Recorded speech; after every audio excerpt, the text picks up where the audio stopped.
guys, hi, welcome back to the channel. This is week 40 of 52 weeks of housemanship and I'm freaking excited.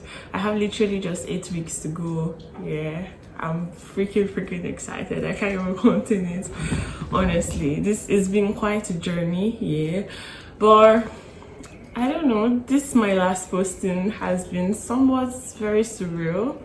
It's been kind of really chill. Maybe because NARD is on strike. NARD, that is the National Association of Resident Doctors. They've been on strike. This is like day 23. They started their strike on 1st of November. And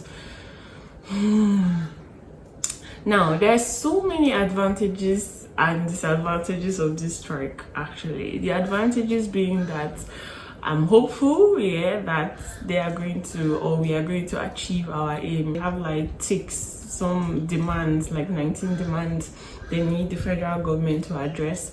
So I'm hopeful that they are going to achieve their aim, even if not 100%, at least more than 50% of their demands. That is my hope. The second advantage is that I feel like it has given doctors a little breather. It has given some workaholics a little time to taste the good life, which is resting, because some people did not know any other side of life aside coming to work and going to work. And it's like at some point doctors are literally addicted to working, actually. But then yeah, these are the advantages that are coming to my mind right now. But then the disadvantages are plenty. The disadvantages of striking, it's just too much to mention.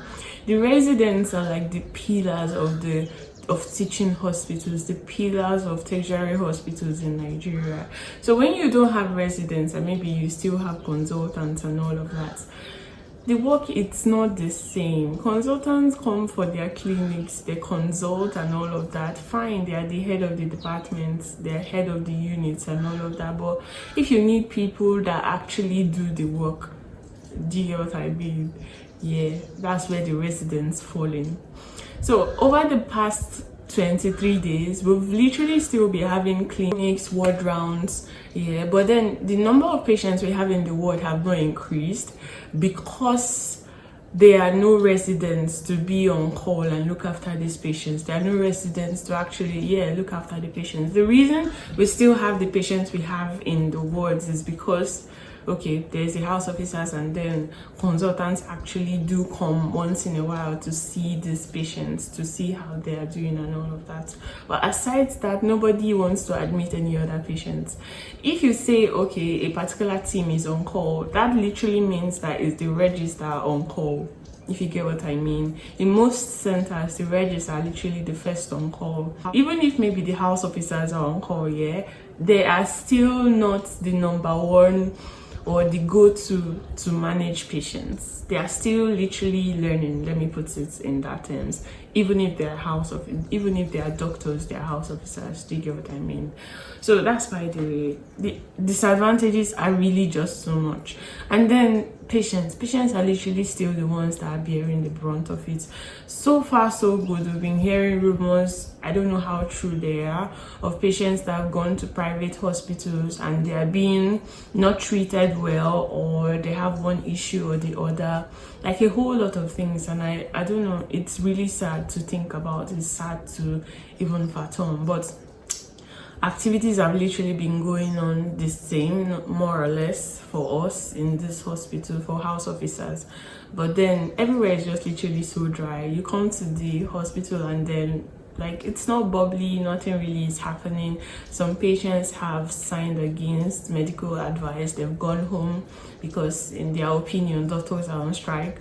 But then some consultants are literally still seeing their patients. So I'm in neurology, I'm doing my internal medicine posting, and my consultant is a very diligent man. So he comes for ward round. Sometimes he comes up to 2 times a week in order to make up for the regis not being around. But house officers, we see the patients every day. But so far, as of today, we have just 2 patients in the ward and they're in private ward. if you get what I mean, and they are literally not so bothered whether they strike or not.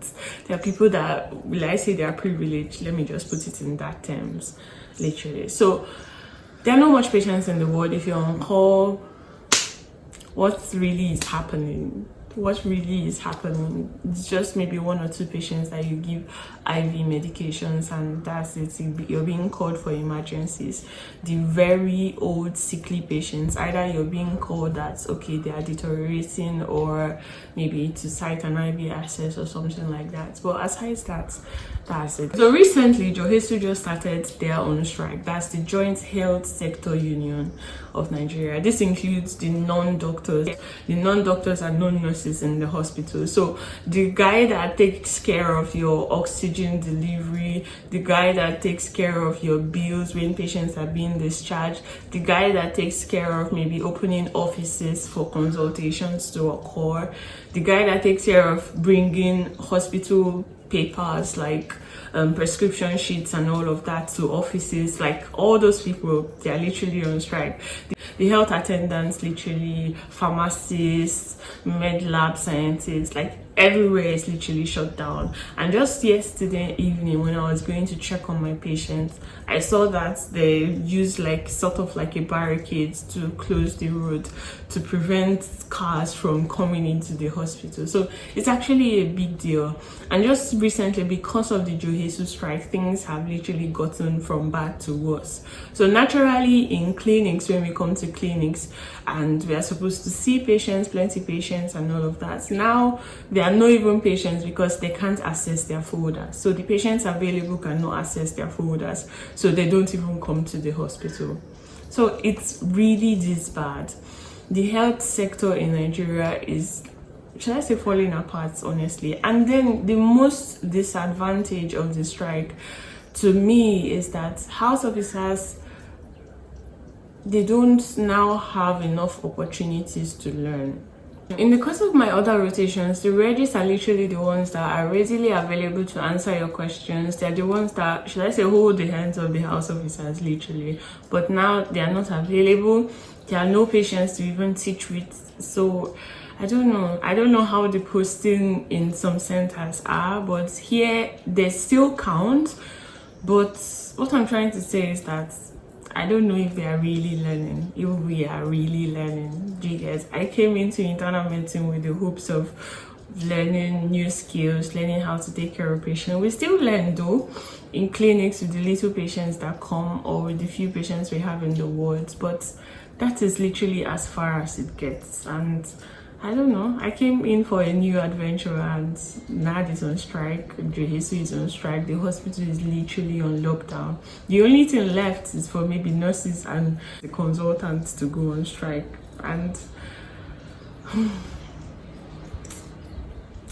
well, I survived the night.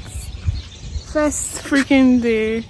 Okay, I just finished my first call in internal medicine, my last posting, and I'm about going home. I just said to make a very short video. I know I look like a mad woman, I look very unkempt this early morning, but then yeah, I just finished my first call in my last posting, and I'm so excited. Many more calls to go. I'm literally already so gassed, but then yeah, we push on. This is last posting, so we have to finish with a bang, literally. This first call out of 6 or 7 this month. So I'll catch you guys in the next one. I'm heading home. I'm tired. I'm sleep deprived, literally. But let's do this. Nonetheless, this is how the week went. We had ward rounds, we had clinics, and thankfully I'm working with a very good set of people. So the work is literally not that much right now, and it's actually cool. We get to rest, we get to chill and hang out, but really something very exciting is actually happening this period. We're preparing for our house officers week. that is our HO week. I don't know, it seemed like the strike just brought in a lot of ideas and all of that, and it's actually very cool. We never really have time to do fun things together, where you have ward round, somebody else is literally having clinics or somebody else is on call. And I don't know if maybe this strike if this strike was not holding, if we would still literally have the courage to say that we are going to host a HO week or something like that. But nonetheless, I'm really grateful, and I'm part of the planning committee. Yeah, I've been handling the videography, the video editing. Like, I'm literally putting my skills into use, and I really wish I was charging for this, but it's fine, it's okay. Now, it's not like I plan to do anything special for my birthday. I don't think I like to celebrate birthdays like that, so yeah. But then the House Officers Week is falling on the week of my birthday, if you know what I mean. Yeah, it's just the dinner and after party is on my birthday, literally. I was born on 6th December. Yeah, I'm a December baby. So yeah, I was hoping, I don't know, to just stay at home, chill, get food, you know, watch movies, yeah, just be indoors. But then I never really thought that I would be out there. It's just somewhat, it's different, if you get what I mean. Well, we'll see how it goes. We'll see how it goes. I might just decide to ditch the dinner and just be home. Let's see. We'll see about that. I'm part of the publicity team, so I've been literally helping out with making videos, making content for awareness, for publicity of the week, and yeah, just creating stuff like that to entice people to be part of the week. It's really hard to get people involved in this kind of activities, especially when they involve doctors.